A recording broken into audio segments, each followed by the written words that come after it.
नरेंद्र मोदी ये 5 trillion dollar की economy का देश बनाने जा रहे हैं और दूसरी तरफ दावा करते हैं कि हम 80% जनता को 5 किलो अनाज दे रहे हैं कि बिहार में 18 चीनी मिलें जो बंद पड़ी हुई हैं उसको चालू करो। ये बार बार नरेंद्र मोदी भी आकर के घोषणा करके गए, इसके पहले की सरकार भी आकर के घोषणा कर गई मोतीपुर चीनी मिल को चालू, कि उन्होंने घोषणा कि हम मोतीपुर चीनी मिल को चालू करके और यहाँ की चाय पी कर जाएंगे। क्या हुआ तो आप देख रहे हैं। मोदी सरकार इतना काम कर रही है फिर भी आप लोग विरोध कर रहे हैं। मोदी सरकार तो जो भी काम कर रही है वो देश हित में नहीं कर रही है, मजदूर हित में नहीं कर रही है, छात्र को हित में नहीं कर रही है, नौजवानों के हित में नहीं कर रही है। आम जनता रोजमर्रे की जिंदगी से तबाह हो रहे हैं और आप कहते हैं नरेंद्र मोदी जनहित में काम कर रही है। हमें तो कहीं महसूस नहीं हो रहा है कि नरेंद्र मोदी जनहित में काम कर रहे हैं। अरे मोदी जी गरज के बोलते हैं भाइयों हम बनाओ, मोदी ही गरीबों के हितैषी हो सकता है, दूसरा कोई नहीं। झूठ जो है ना बहुत जोर से बोल देने से सच नहीं हो जाता है और ज़्यादातर जो झूठ बातें हैं उसको अधिक जोर से बोलकर उसको सच बनाने का प्रयास किया जाता है। अरे आप कह रहे हैं गरीबों को 5 किलो अनाज दे रहे हैं। अब यही तो है कि ये गरीबों एक तरफ नरेंद्र मोदी ये 5 ट्रिलियन डॉलर की इकोनॉमी का देश बनाने जा रहे हैं और दूसरी तरफ दावा करते हैं कि हम 80% जनता को 5 किलो अनाज दे रहे हैं। ये दोनों में कौन बातें सही है? जिस देश की इकोनॉमी 5 ट्रिलियन डॉलर होने जा रही है, आज आज़ादी के बाद इतने दिनों के बाद भी हिंदुस्तान की जनता आप ही के कहने के अनुसार अगर 80% जनता आपके 5 किलो अनाज पर जी रही है तो आप क्या साबित कर रहे हैं? यहाँ की जनता तो भी वही चाहती है, कह रही है जनता के 5 किलो अनाज जा रहा है, मौज मस्ती से काम कर रहे हैं, कोई काम नहीं करना पड़ता है, खाते हैं पीते हैं। ये तो जनता को ठगने का प्रयास है, उसको निकम्मा बना करके कार बना करके और उसको ठग करके उसके वोट लेने का मामला है और कोई बात नहीं। क्या उसकी ज़रूरत 5 किलो अनाज है? मैं पूछता हूं कि उन्हें रोजगार दे करके और उसके बदले उसके उचित श्रम की कीमत दे करके उसके जीवन यापन के कार्यकलाप को आगे बढ़ाना देश हित में है कि उसको फ्री में 5 किलो अनाज देना देश हित में, जनहित में। लेकिन मोदी जी तो कर स्वरोजगार करो, आत्मनिर्भर बनो, स्वरोजगार करो। स्वरोजगार की क्या स्थिति है आज आप देखिए तो आज जिस हम राज्य में रह रहे हैं बिहार में स्वरोजगार के लिए क्या साधन है आप हमारे पास उपलब्ध? एक भी कहीं कोई फैक्ट्रियां हैं?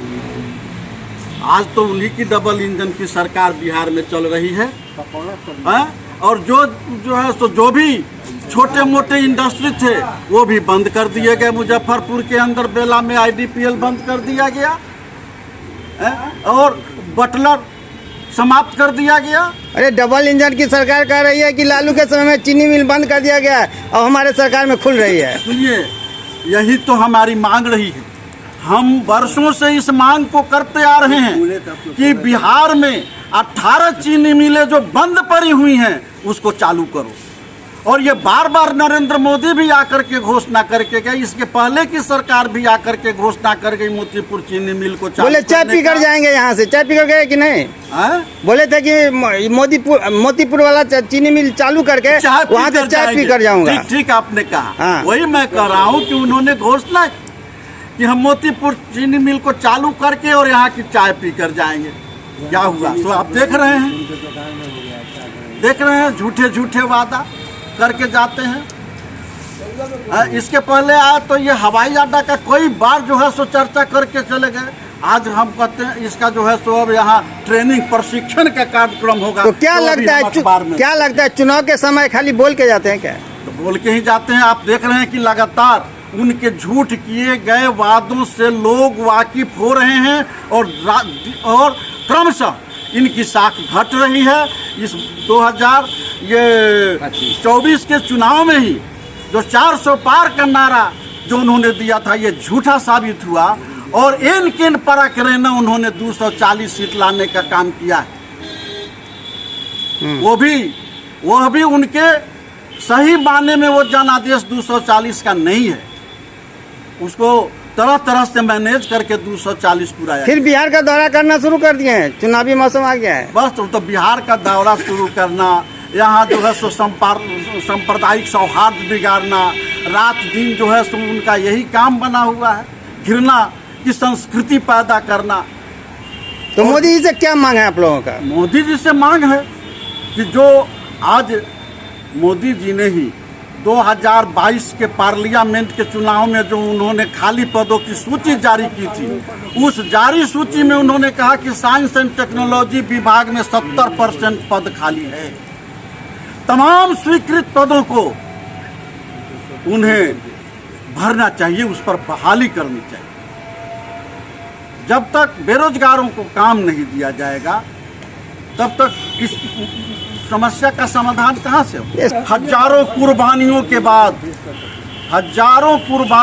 बाद जो मजदूरों ने अपना संगठन बना करके और अपने हित में, मजदूर हित में जो कानून बनाए गए थे, वो तमाम मजदूर हित के कानूनों को रद्द करके और ये 4 श्रम कानूनों को बनाया गया है, जिसमें उन्हें अपना श्रम संगठन बना करके, यूनियन बना करके जो अपने हक और अधिकार की लड़ाई लड़ रहे थे, अब वो उनको यूनियन बनाना मुश्किल हो जाएगा, वो नहीं बना सकते। और दूसरे तरफ पूंजीपतियों को लाभ पहुंचाने का काम जारी है। हायर एंड फायर की नीति अपनाई जा रही है। जब मन करे बहाल कर लो और जब मन करे उनको काम से हटा दो, उनके काम के घंटे को बढ़ा दो, कोई आप उस पर आंदोलन नहीं कर सकते हैं। उनके श्रम की कीमत घटा दो। तो क्या सरकार आपकी आवाज़ों को दबाना चाह रही है? आज जो है सो मोदी की सरकार कारपोरेट सरकार से मिलकर कारपोरेट और सरकार की मिली भगत की देश में सरकार चल रही है और कारपोरेटों को अधिक से अधिक लाभ पहुंचाया जा रहा है। क्या परिचय हो? मैं AICTU यहाँ जिला सेक्रेटरी।